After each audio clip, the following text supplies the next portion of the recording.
Yo diría, César, que yo creo que la presentación que hace Francisco y la presentación que hago yo, como tú lo señalas, son muy complementarias. Yo creo que más que hablar de los cuellos de botella, creo que están muy bien presentados en la presentación de Francisco, no es que yo le dé el peso a la Corte, es que creo firmemente que el lobby político sí está en el poder, ¿sí? El lobby político ganó y está en el poder. Los acuerdos de Ralito, especialmente los acuerdos del 2000-2001, donde se hablaba de refundar el país, ganaron y están en el poder. Y yo creo firmemente que la reforma agraria se murió, desapareció con la ley 812, que es la ley del primer Plan Nacional de Desarrollo del gobierno, de la primera administración del gobierno de Uribe. Cuando llamo la atención sobre el tema de la Corte, creo que es la única salida que tenemos en este momento en aquella búsqueda de que los valores constitucionales del 91 no se pierdan. Y es la Corte la que nos lo recuerda de esa manera. Creo que obviamente hacer esas reformas o buscar ese sentido que le está dando la Corte Constitucional a estos temas, pues tiene un riesgo muy grande, y es que tenemos un legislativo y un ejecutivo que está, ya lo decimos, permeado por ese lobby y ese legitimar ese nuevo control territorial, ese nuevo orden territorial y ese despojo que se dio. Creo que la salida un poco es buscar esas fuerzas de presión que tú le preguntas a Francisco, y en ese sentido creo que en primer lugar, se hablaba ayer, se requiere que las víctimas tengan un mayor empoderamiento, tengan una mayor defensa de sus derechos, tengan claro cuáles son sus derechos, y por supuesto se requiere además instancias de presión internacional. El caso del TLC a mí me parece muy interesante con Estados Unidos. Uno de los principales argumentos que estaba para su no aprobación por parte de los demócratas era lo referido a los temas de los derechos de los sindicalistas. En este momento el tema de debate en Estados Unidos además es el tema de las tierras, es el tema del despojo, es el tema de la legalización.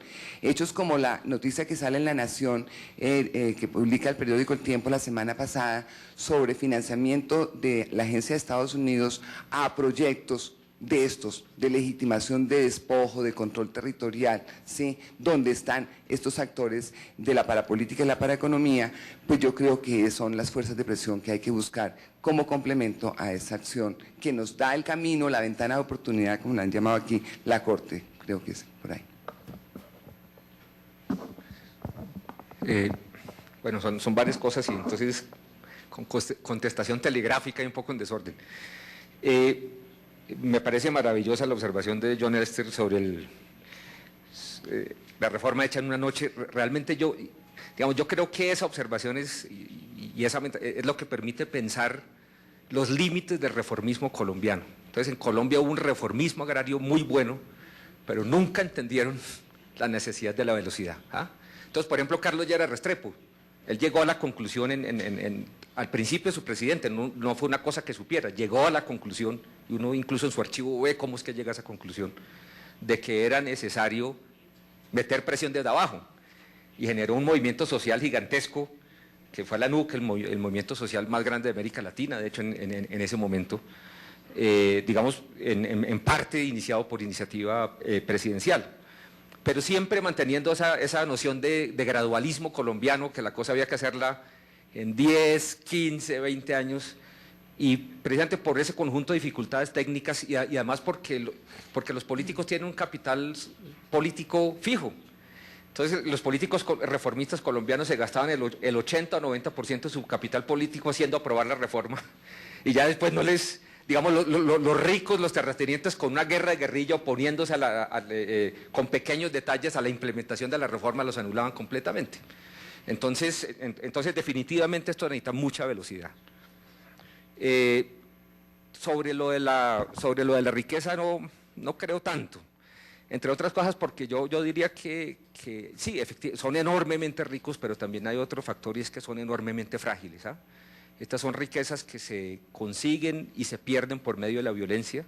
Hay una rotación, digamos, de personal, tanto en los grupos armados como en la composición de clase, y eso incluso en estudios regionales ya lo he hecho, uno lo puede ver, individuos entran y salen rápidamente, ya sea por vía judicial, por vía militar, asesinados. Entonces, es poderoso, pero también es frágil, brittle sería la expresión con respecto de la observación de Rodrigo. Entonces yo diría que hay que ir rápido en las reformas, pero despacio en el análisis, ¿ah?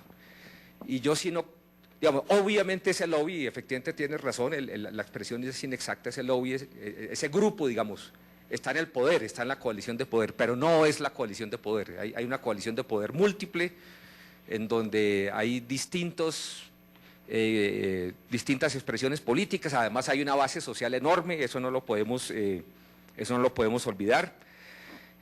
Una base social enorme que seguramente, digamos, detrás de esa base social hay un pacto jovesiano, es decir, es mejor algunas reglas, aunque sean pésimas, que ninguna. Efectivamente, sí creo en los presidentes de Hacendado y definitivamente mató a la reforma agraria, pero fíjese ahí, Rodrigo, que hay que tener mucho cuidado, porque es que mató a un agonizante, realmente el modelo de reforma agraria ya estaba muriendo.